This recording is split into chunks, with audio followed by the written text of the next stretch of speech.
Hello guys, good afternoon. সবাই কেমন আছো? আশা করি ভালোই আছো।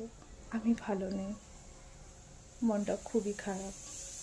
এতদিন বাড়িতে ছিলাম, 20-25 দিন, বুঝতেই পারিনি কীভাবে হয়ে করে দিনগুলো চলে গেল। আবার চলে আসছি সেই জায়গায়, কাজের জায়গায়। তো লং লং জার্নি, তো বুঝতেই পারছো ট্রেনে থাকা কি হাল হয়। শরীরটাও খারাপ হয়ে গেছে। 4:30টায় এসে পৌঁছালাম। এসে দেখি পুরো ঘরে না থাকলে যা হয় আর কি, পুরো ঘর গুছালাম। পুরো ঘর গুছানো মানে ঘর পুরো মুছে, পুরো বেডটা ক্লিন করে মুছে, পুরো খাট সাজিয়ে, এই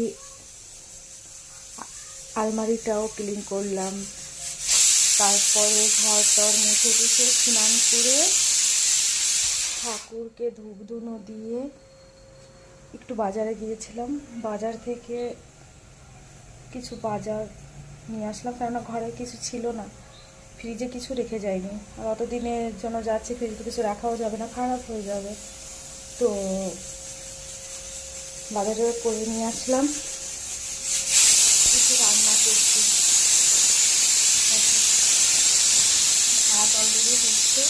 এটা হচ্ছে শাকের সবজি, আর অলরেডি ডাল হয়ে গেছে। আর এটা স্যালাড স্যালাড ছাড়া তো আমার চলেই না, করে নিয়েছি। তো এখন তো খেতে হবে, কারণ 3 দিন ধরে ঠিকঠাকভাবে খাওয়া হয়নি, শরীরটা খারাপ হয়ে গেছে।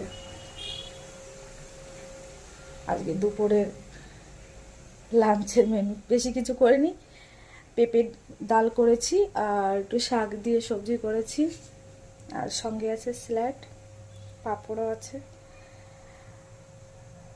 মনটা খুবই খারাপ লাগছে গাইস, কি বলবো বুঝতে পারছি না। খারাপ লাগছে এই জন্যই, ছেলেটাকে ছেড়ে চলে আসছি। তো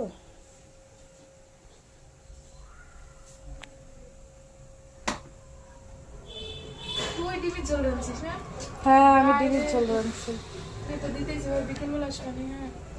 देखो गाइस, मेरी सिस्टर। Bye guys. अभी तक नहीं सोया, उसको बेगुन बेगुन ब्रिंजल आया देने के लिए आया। बाय बाय, ठीक है, जा।